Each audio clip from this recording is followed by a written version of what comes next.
All right, you are now tuned in to the Rotated Views podcast. I am your host, Jimmylee Velez. I'm here with Goose and Gabe. What's so funny? In this episode, the crew covers topics that range from stand-up comedy, funny videos, jokes, hecklers, the entertainment business, and much more. We wrap the episode up with quotes from Herbert Simon and Adam Sandler. Guys, if you're new, thank you for joining us. Don't forget to download and subscribe. We drop a new episode every Tuesday morning for your listening pleasure. Kicking things off. Gentlemen. What's up? What up? All right, so what's so funny? So this topic came up because over the weekend we went to a stand-up comedy show of the fam, and the day after there was still, the night of and the day after the show, there was still, like a buzz almost going on. We were still laughing, and we really enjoyed ourselves. The setup was dope, and then it made me want to actually talk about it because we were talking about future shows and areas we can tap into in the future. So sure. We wanted to talk about comedy shows. Everyone has like a different taste, has a different style, what they prefer, that type of thing. Yeah. And so I figured, why not? Let's just talk about it. So this past weekend, we went to, it was so funny because it was local.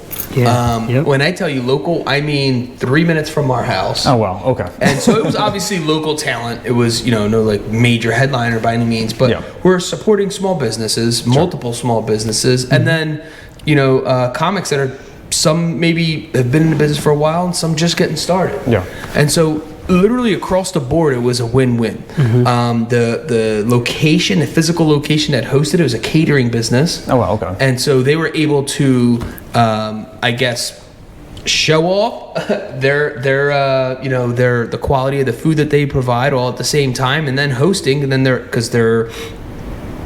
building itself was nice. Yeah. Mm-hmm. Right. So it's a combination of like the comedian / the venue. Yes, exactly. Yeah. And so the venue itself offers multiple services, and one of them, I guess, to help promote what they do, they just partnered with this comedy business, and these guys typically would kind of go around the area with new acts every single week. Mm-hmm. Okay. And the host / owner of the company, so before the show started, he was kind of talking about their story, how they got started. They actually started during the pandemic, and then the location that they were at, everything just kind of fell apart, so to speak, and they just had to move on and find a new location. Now, this location that they're currently at is probably, it sounds like it's half the size, but twice the size in heart, right? Yeah. And so it sounded like the relationship was way better, and then the offerings ended up being better. Okay. And, it was pretty amazing because he then mentioned that since they started, they have not raised the prices in tickets. Oh, wow. So for the price of one ticket, you got dinner, and when I I mean legit. We're not talking about like potato chips and dip. No, it was talking like a legit dinner, a little bit like a small dessert offering, and then obviously the entertainment. So, we just had like a buzz, man. There was some acts that were fantastic. There were some that were okay, and some were like whatever. But for the most part, what tied it all together and made it, I guess, well-rounded was the owner kicking it off. I thought he was initially the host. He wasn't. He was the owner of the comedy club, so to speak. And he kind of gave you insight as for their story. And I mean, I think that's, with anything, once you hear someone's story, it's like you naturally just want to help them. Yeah. Sure. Yeah. And so like he shared the story, and then the host was like the glue of the entire show. Yeah. And so because the host was good, I felt like even though some of the acts may not have been up to par, he kind of held the whole thing together by he himself being funny. Yeah. So he's coming in between the acts, introducing the acts, coming in between, kind of dropping, one or two lines that, made everyone laugh, and then just kept the flow going. and it made it cohesive, and it actually made it make sense, even though there was 2 or 3 stand-up comics that just stunk altogether. Yep. But because he was there, it kind of like a panel of like comedians is always going to be a mixed bag anyway. Yeah. Absolutely. And when we were talking about this, I feel like when you go to these, you expect that. I expect some guy trying this for the first time, somebody probably feeling like they're out of place, and the other guy just having a bad day. Just nothing was making sense. I mean, nothing was landing, and you could tell that they were trying, but it just whatever. Then you had somebody who just up there just kicking butt. I mean, we were in tears laughing so hard. So that was a cool experience, and then we started reflecting on all the other shows that we've gone to, and the types and styles of comics, because they were so different. Every act that went up was totally different, right? And so there's no right way, and it kind of proves to you that comedy comes in all shapes and sizes, literally. 100%. And it just depends on what you like, because they all had different styles, and some of them you vibe with, some of them you don't. And maybe you hear someone in the back laughing their butts off. You know what I mean? It was something that you didn't think that was that funny, but that's the cool part about comedy. And I think if you go there with that level of just like open, knowing that this, and here's the thing, guys, we're in the middle of nowhere. We're in the suburbs, I mean, how much can you know what I mean? So your expectation wasn't like, oh my gosh, we're going to see. So I think if you go in that way, you're fine. Was it like an open mic or? No. These were these were specified comedians. Okay. But this guy, the owner of the program, he was trying to explain that every week they have new comics, so their whole thing is giving local talent an opportunity. There was people from that very town. There was people that came all the way from Washington D.C. Now we're in Bucks County, Pennsylvania. So for someone to come all that way, maybe your expectation goes up a little bit, because who the heck is going to travel that far to a random suburb? In Pennsylvania. But anyway, so I guess from here, we wanted to talk a little bit about maybe some of the other comedy shows that we've gone to, and then we could also go back to what made that successful in my mind. So Goose, I don't know if you want to talk about any comedy stories. You don't have to go through the list of ones that you've gone to, but maybe one that was memorable. I'm trying to think. I've been to the one spot in the city. And Helium? No, it was I think it was Helium. It was Helium. And that's a cool spot, because I've been there once before. It's cool, and it almost has like you're like in a basement vibe type thing, but it's still has the stage and stuff. And it was very intimate. You're not that far from. No, it's close. You're close. You're very, and that's similar to Saturdays. The one we just went to, it's same thing, smaller venue, but it's so there's a headliner. They always have the main comedian, right? And the one that I went to see, he was on a show, a famous show before, but wasn't a major character. So I'm expecting someone that's been on TV and stuff. A sitcom? Yeah. And then dude, all the opening acts were hilarious. Really? And then waiting, these guys are pumping up for this main, and he wasn't as his deliverance wasn't I would have watched the first guy that came out all day long over the main show. You know what I mean? Yeah. I guess his humor was totally different, and it was a little dry and over my head, and I had the monotone voice, and so I just loved the typical Kevin Hart, the high pitch. He makes fun of himself. He's all over the stage.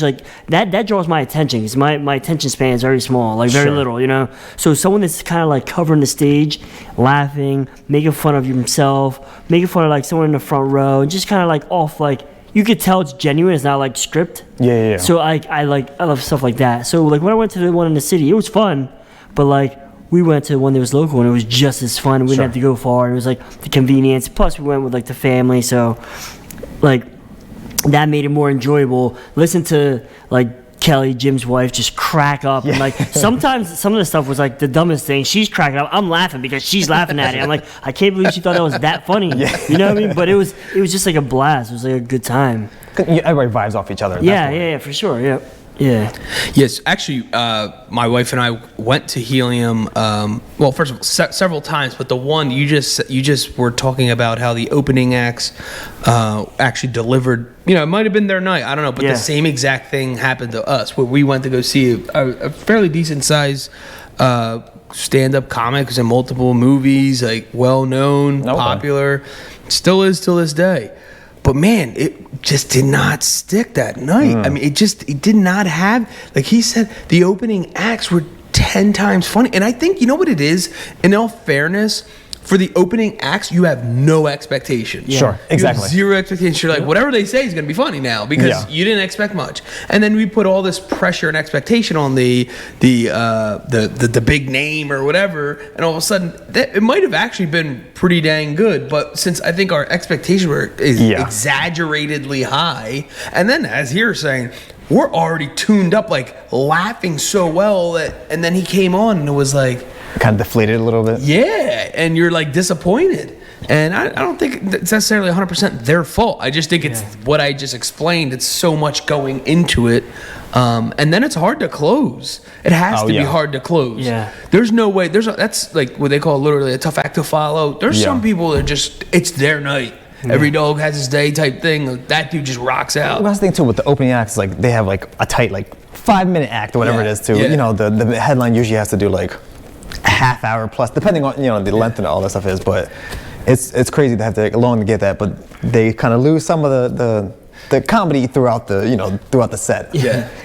Then I went to another spot, the Lear Core Center, and the comedian was Mike Epps. Okay. So like same thing. We had there was a bunch of opening acts. They were funny. They were with Mike. He's like more of like an actor. So he's like more same thing. So he has stories.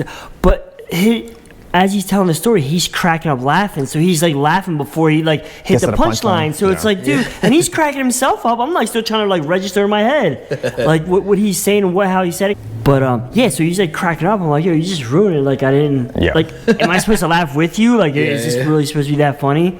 But no, he was good though. He was good to watch.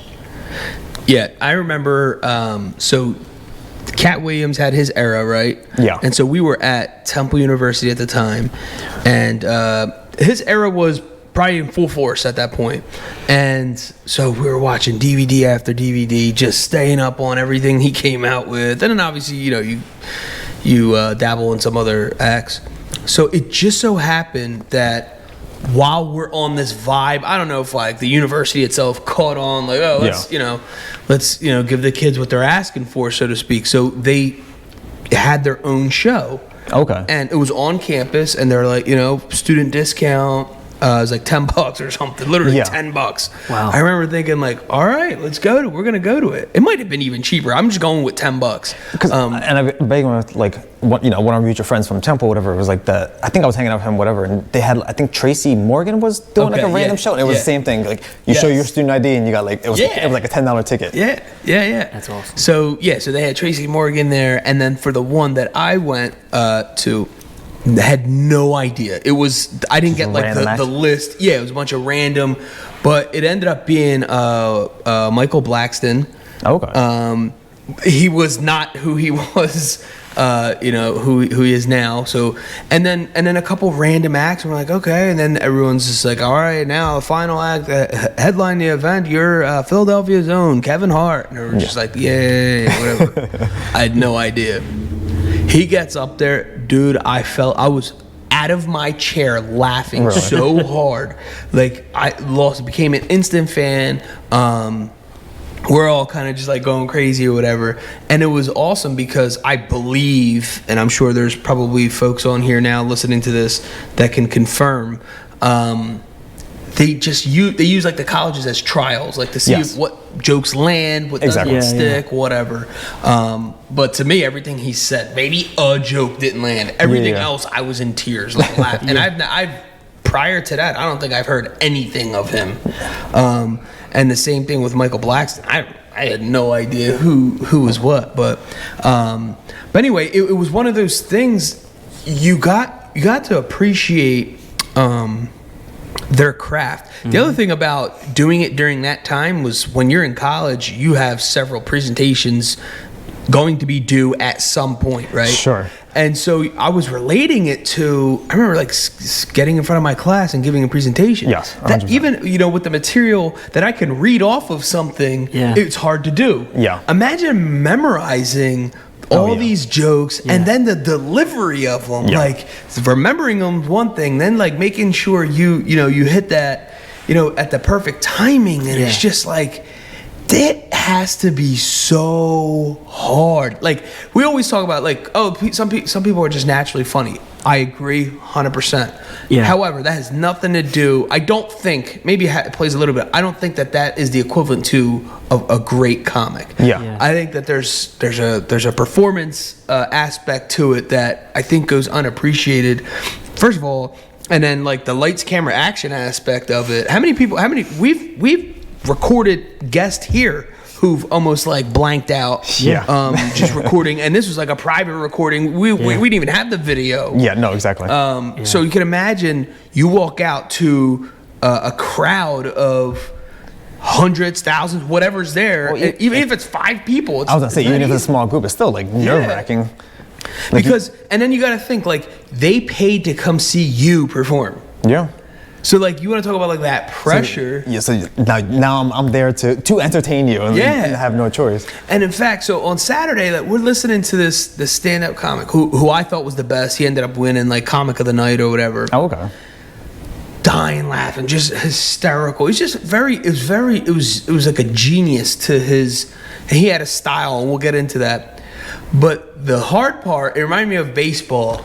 It's like you're up to bat after the kid who just hit the home run. Yeah. You're like, all right, nothing I do is going to be better than this. Sure. And I felt so bad for because the contrast was so strong. Yeah. It was like you could have had a decent night and it was going to look like you were corny that night. Like, sure. Because that person just crushed it. And I'm sure that's just hit or miss. I mean, that's just luck of the draw. Yeah. I mean, I'm sure the comic. I don't know if if there's a comic, please be sure to let us know. Do you get to pick where you are in the lineup? I'm not sure. I know there's something about being a headliner, and that's special. Yeah. Like to close the show. I'm not sure how any of that works. But I think in terms of like if you do like an open mic, I think you have no choice at all in terms of when you're there. I think it depends on like following and all stuff. What you're going. So open mic's a different beast, right? That's a whole other animal. That's like I don't even know if you. Do you even pay to get in for an open mic? I think that's part of like a bar or something has an open mic and people go up there just to test out material at that point. Right, and at that point it's like you don't even like there's zero expectations. At least it's like, all right, well I didn't pay for this. Sure. The difference between when you're going to a comedy show, it's like the crowd has an expectation. I paid for you to make me laugh. Well, I think if there's like a what's called like whatever facility expects you to like, you buy a couple of drinks or something, that's like your quote unquote payment for like to get into the place. Yeah. But even then, like too, it's like so I think what I understand is like it's not even guaranteed. Like if you go to try to do an open mic, you're not guaranteed to even like go up on stage depending on like how many people are doing it and all that stuff. Yeah, man. And there's so many factors. Yo, like just even going out for the performing part, it's like we see it in sports all the time. Like they prep. They do all the work, they put it on, and they just might have had just an off night. Yeah. And then it also depends on the crowd. Yeah. The crowd can just be off that night. It could be a full moon, and then you have like 4 hecklers in the crowd. You know what I mean? Like people could just be off. There could be equipment malfunction while you're up there, and so that's like throwing you off because you can't hear yourself or the mic's not working.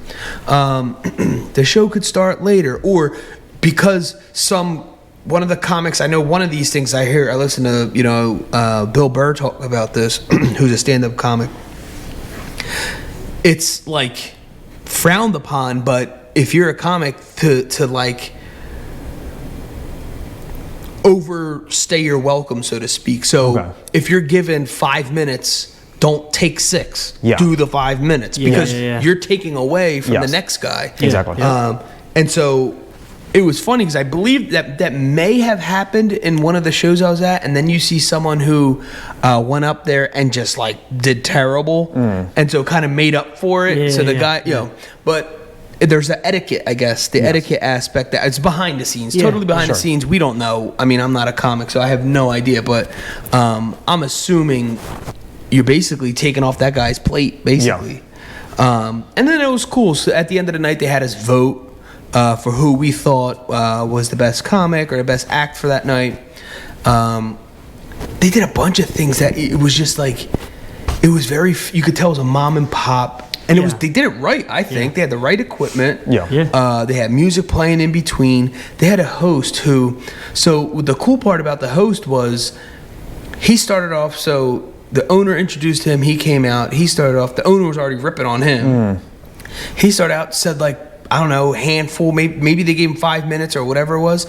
And I thought he was a comic. I got confused. You're like, wait, what? And then so he's introducing the acts as they're coming up. So let's just say the act was talking about a Snickers bar or something like that in the act. The host, after that guy was done, he would then walk up and say, he's like, man, Snicker bar is my favorite, blah, blah, blah. So he was like riffing off of what was just said. Like, it was like fresh content jokes. Because I've seen it if there's like a few like opening acts, whatever, like, or the MC, whatever, will kind of like, say a joke in between before introducing the new comic coming out. That's what the host is doing, and he did like a really good job doing that, like in between thing, but like kind of keeping the comedy going. So that was like one of my favorite. Well, it was like a movie, but it was a show, Kings of Comedy. Like, Steve Harvey was a host, so dude, he was a host. He was calling out all these comedians, but in between he was like doing his like little sets. Act in between. And it was like it kept it going. It was like, so it wasn't from like one person to the next person. It was like it's just one non-stop. person, Steve Harvey, and then another comic, and then Steve Harvey, and he'll go back to what he said before in the first when he kind of continue his little act in between. And he goes out the whole night. So it becomes like this little inside thing that he's doing throughout the whole night. And that's what this kid did. He did a really good job doing that. And then even like we were saying with like the comedians, like we don't know how they. I feel like it's like experience. I feel like the less experienced, not as a comedian, the less experienced person. Like I've only been up on stage 2 times. They're the first ones. You know what I mean? Yes. They kind of warm them up and start off, and then it's like obviously the more veteran is at the end. Of course. That has like a better sense of like how to like finalize the whole night. Because probably not the lesser comics, whatever I call it, but for lack of a better term, but they're still working on their set. So it's like they get like only a couple minutes to kind of like work it out and kind of like eventually like expand it out. But and then too, like we were saying, like the guy that we all liked that won the night, dude. I feel like he's genuinely funny. Like I feel like if you hanging out with him all day long, he's gonna make you laugh and giggle. Like some people just had that naturally in them. And then there was other guys that were up there, like they were funny, but it was almost scripted. Like you could tell like they thought about it, they wrote it, or their deliverance wasn't what. So like there's some people that naturally had that like charisma of making you laugh or being goofy, and then make it like just making it like that's their career, that's their thing, And then some people, I feel like they're just like trying too hard to like make you laugh, and it doesn't, like they lose you lose interest in them. Like there was a guy that was up there who was so technical about his like delivery, like it almost you lost the joke. He was like in it. So sticking so much to the script of his and you could tell he had like a storyline. Then like he ended his whatever his set with how he started it. So the whole thing was perfectly plotted. Was going back to the beginning. Instead of it feeling like, and I think the game plan for that makes sense, like on paper. Sure. But the execution of it wasn't, I think, what was on paper. Didn't plan out correctly. You could almost feel like, okay, I get what you were trying to do. It just, it wasn't landing. Like, same thing, like, with these guys, they have to read the crowd. So, like, for us, it was like an older crowd. Like, we were probably, like, the younger ones in the room. So it was an older crowd. So we had this one guy up there doing jokes on millennials, and they had, like, it was, like, inside joke that we would understand, but, like, they just kind of went over their heads. Maybe 1 or 2 people got it or understood it. So, like, you gotta understand, like... know your room at that point. Yeah, dude, it was like...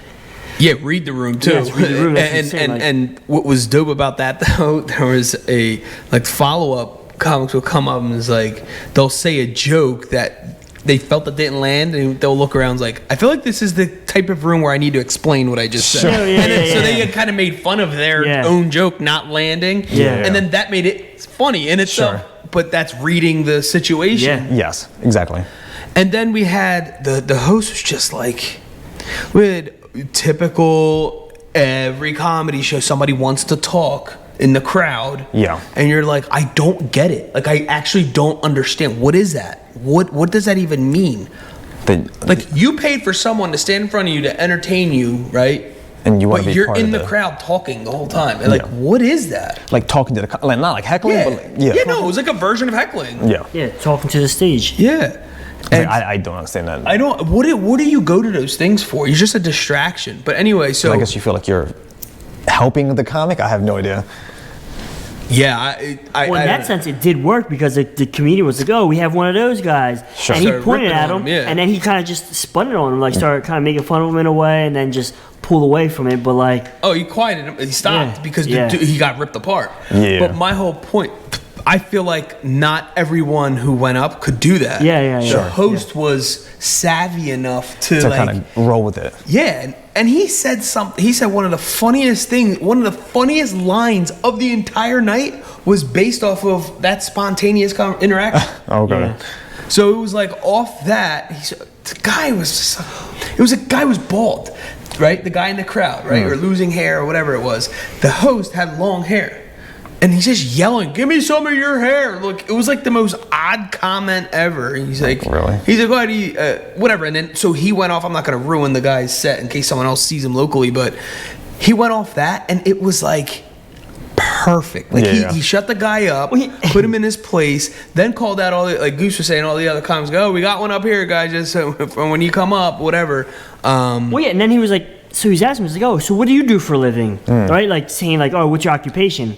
And then like, "This is mine, so let me do my job." In a sense, like that was it was kind of like in that way. Yeah. And that's how I got it. But like he was like, "Oh, so what does your wife do for a living?" Like, so like I don't tell you guys what to do, so let me do my job in a sense. But he did it in a funny way. But it was like, either you got it or you didn't. But like I called on to him like, "Yo, you're like making fun of this dude doing his job up there on stage." Yes, exactly. Yeah, it's like the classic joke where you're singing like a song and someone's like, "Oh, who sings that song?" Yeah. You know, it was like that type of thing. Yeah, well, let them sing it because you're horrible at it. But anyway, so the whole heckler thing, I don't understand. It's a distraction. There's people who just literally can't get out of their own way with their ego, and it's something that they just have to have the attention. Yeah, I don't know what it is, but they look like knuckleheads in my opinion, and it's also distracting, and it's also disrespectful on multiple levels, right? You're disrespectful to the owner or whoever put this thing together. You're messing up the comics act who've prepared and trying to, quote, entertain you for the night. Sure. And then you're ruining it for everyone else who paid to sit down and enjoy the night. Exactly. Right? It's like a total selfish, like, I don't even know, just ordeal. Like, that's why I don't understand it. What are you trying to do? And obviously those comedians who, that's their live off shtick, that. whatever. Yeah. Some of them live off that. They expect somebody to heckle them at some point. Yeah, but you have the classic Bill Burr. Like, look this up. Bill Burr annihilates Heckler in Philadelphia or something like that. Yeah. If you YouTube that, you'll piss yourself. And it's the way you're supposed to basically hand these guys, because you have to basically give them back that same energy. Sure. Otherwise, they're gonna ruin your set. Yeah. And so you have to basically put them in their place. And then you get to these things and people are, maybe had one too many drinks. I don't know what it is. They just get like, just they do and say stuff that I don't think that they normally would. Sure. And then you mix that in with a little bit of ego, some pride. It's a combination of things, but exactly. Anyway, I think it'd be extremely difficult to imagine just like operating. I'm thinking like in a management level. When I'm doing whatever, whether it's a presentation or just think like if you're a teacher, right? Like if you're a teacher and you're teaching, and one of your students are just talking while you're teaching, you know what I'm saying? Like it's just it's disrespectful. I feel like, and it's hard because you got to like manage around that. But to Goose's earlier point, he said something about this. The comic of the night was his style, and I feel like I'm not a comic, so feel free to correct me in the comment section. You have to understand who you are, and like what your style is, and let that just be it and go with it. Sure. Yeah. So the host made fun of himself and whatever the whole time. He went with it. Yeah. The guy who won that night, same thing. Not like they're making fun of themselves, but they're just going with who they are. Yeah. And it seems so natural. Yeah. So they can riff off a heckler because that's who they actually are. Yeah. So where if you had these other guys who were so technical, it was almost like they're reading off of a comic. Yeah. Like a script in the background. So stuck to like their set that they want to put. This is when you laugh. Ha ha ha. Yeah. And then blah, blah, blah, blah. It was like they're reading off riddles or something. Yeah. He had a style that was unique. He was himself. And within that was funny. Yeah. That's what was funny. Like half the time we were laughing, the joke was good, but then him just standing there with a lunch pail in his hand. Yeah. So it's like he was just like this whole time this dude's killing it up there, and then you just look at him, even like in the white space, so to speak. You look up and this guy standing over, sort of hunchback, holding a lunch pail, a Dale Earnhardt lunch pail. And it's just that's part of it. Like that's part of his act. And so I think everyone has their own style, and I'm sure once you find whatever that is, you kind of go with it. Some people probably go off of that too much, but he found his groove, I guess. And hey, it might have been just that night, but he rocked it that night. Mm-hmm. So have you ever seen like the bad jokes? So I know a part of that experience was, and it was painful, the comic that is just not hitting. And dude, I mean, it was awkward because same thing. We're coming off of laughing our butts off, and then this guy comes up, and you're like, you almost feel bad that you're like, like you just throw those out there just so it's like not pity laughs. Yeah, dude, and I'm not even being fresh. We're not being sarcastic. It was not funny. Yeah. Like it wasn't whatever you just said wasn't funny. And you feel bad, so you're kind of like throwing out like you do feel bad because I don't know if he prepared or did not prepare. I have no idea, or maybe he just got starstruck. I don't know, or just wasn't for that audience. Yeah. Yeah, like it's. Like True. It's tough to like if you're gonna like at the barbershop we always say this, like we keep like religion, politics, all that stuff out of because it's like it's a tough conversation, right? Sure. Like someone can side with one thing, someone can side the other. Yeah. So like if you're gonna say a joke on like politicians, kind of make it like a neutral thing, not side on one side and bash another, because then there's other people that can like. They're on the other side of that and they don't think it's funny and they can take it personal, you know what I mean? Yeah. Same thing with like your like religions and stuff like that. People like unless you're making fun of yourself with that, not the actual like community of that, you know? Yes, exactly. So like, and that kind of happened in a way, and it was like, oh, this is weird, like this is bad. And it was like, I don't know, it was, they were being too specific on certain type of like groups of people that like, you got to be careful. Like again, we were saying, read the room, because you don't know who's what or whatever. Because one of the comics I usually watch is Jim Gaffigan. Like, obviously he talks about Catholicism, but he takes the absurdity of it. Like, so it's not like he's not like really making fun of a particular group. Or unless you know that's what he's about. You know what I mean? Unless you know that's all he does and that's his thing. Like, it's your choice to listen to that. But, yes, exactly. But if you're gonna come up stand up and like no one knows who you are and you're trying to like make people laugh, that's not what it's better to like at least have some idea of the comic you're going to go see. Like if you go completely blind and you don't know what they're going to talk about, it's like that's what you kind of get the point of like, it's just not funny. But and any other thing, like while I'm sitting there, because we've put events together and obviously we have a production of our own, I started thinking about the entertainment business. Sure. And I was just like, dude, this is not easy. No. Like from the beginning, from getting to securing the location, securing the acts, having everyone show up. Mm-hmm. Yeah. You know what I mean? I think at the end there was a comic. Remember the names were off at the end because we had to vote. They asked us to vote anyway. They had like a fill-in, They had like a fill-in, and I'm thinking, dude, that has to be so hard, and all the personalities you got to deal with. Yeah. And then there's a whole money thing, right? And so you got to not booking somebody's one thing, but coming to an agreement on what you're going to do. And in fact, it was interesting because, like the owner reached out to us the following day via email saying, hey, we know you guys had a good old time, but,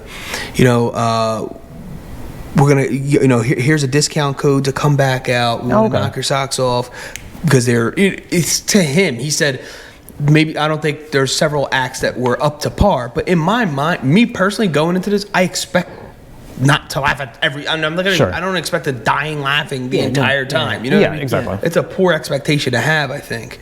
And actually, you probably set yourself up for failure because then you're never going to be, fully entertained or truly. Exactly. For what it was and for where it was, I think it was great. It was excellent. Yeah. Like, it was, for me, it was worth every penny. Like, and I would definitely do it again. Dude, we're at home. Like, for me, I'm like 2 to 3 miles tops away from my house. Sure.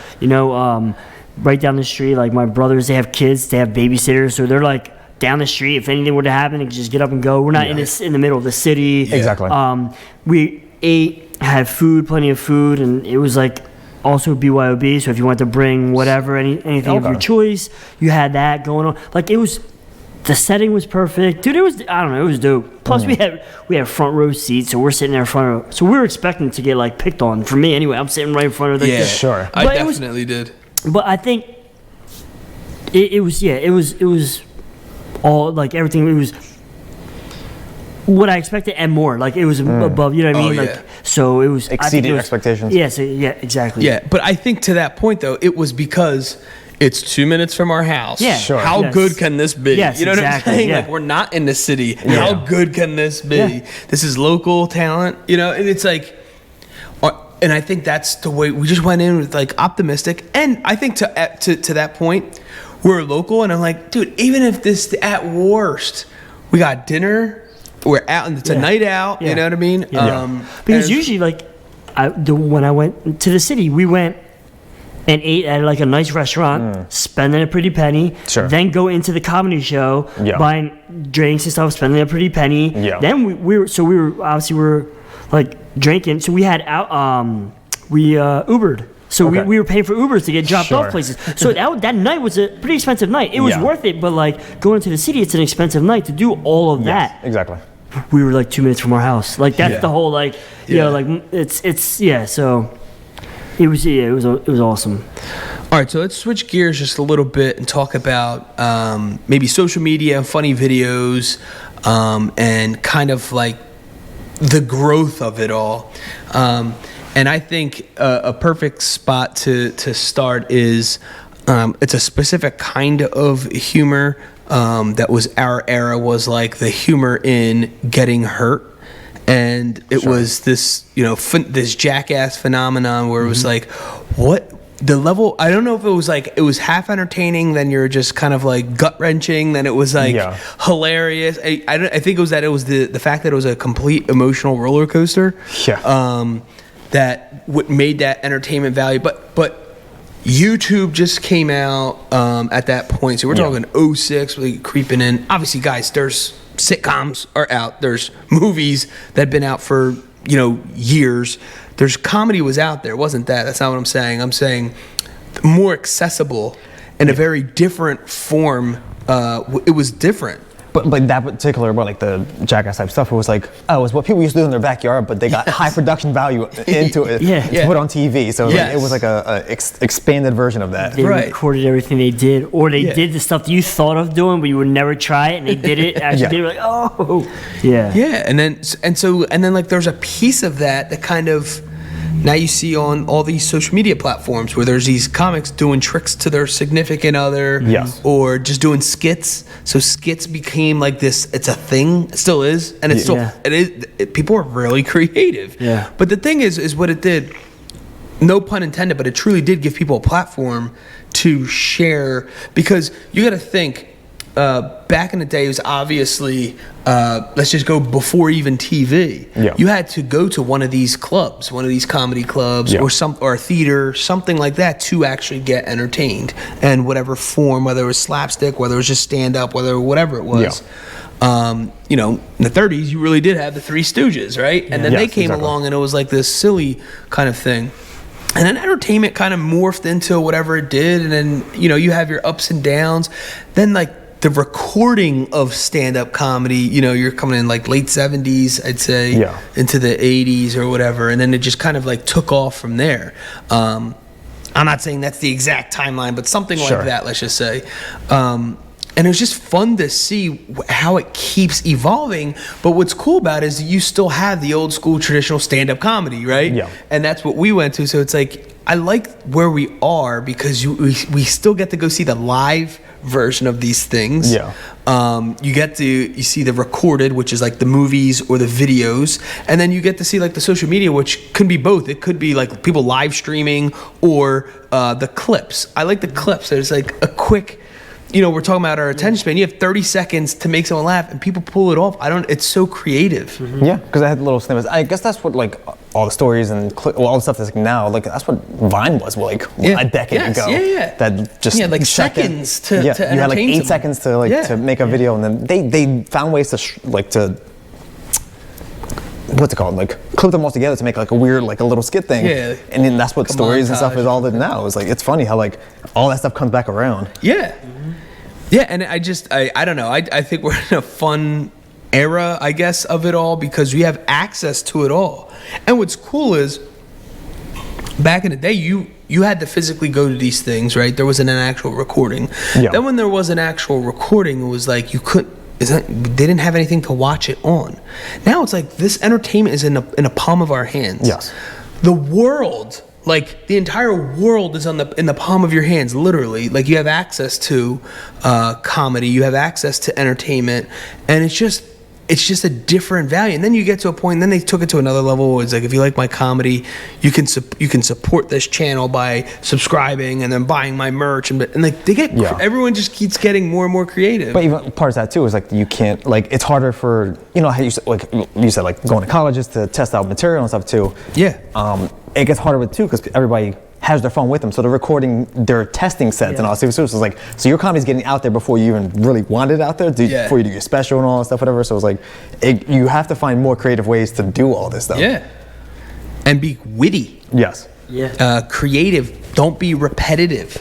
You know, things that is already done and said. Because I've seen guys get called out. Like I've seen someone else do that already. Yes, exactly. And the internet is so fast that it's, you know, if you thought that was original, I mean, it's another key point too to being original and being yourself is that, because nowadays, you know, people want to be, they're on these platforms to get entertained. Yes. And I think if you are, you know, going to have that level of impact, the creativity it's at an all-time high. Mm-hmm. Seeing some of the stuff these dudes are doing with very little equipment. That's the other thing. You don't need much. Yeah. You really don't nowadays. Yeah. I remember back, you know, earlier, you know, even 15, 20 years ago, having to have a camcorder was like, oh my gosh, and then you gotta get this camcorder, then hopefully I had enough tape in it so that, you know what I mean? Like how much do we have left? And there, you know, there was a lot into that. And then now you basically have, if you truly are an entertainer, get creative because it's possible. Yeah. It really is. Yeah, you have a recording device everywhere with you all the time. Yeah.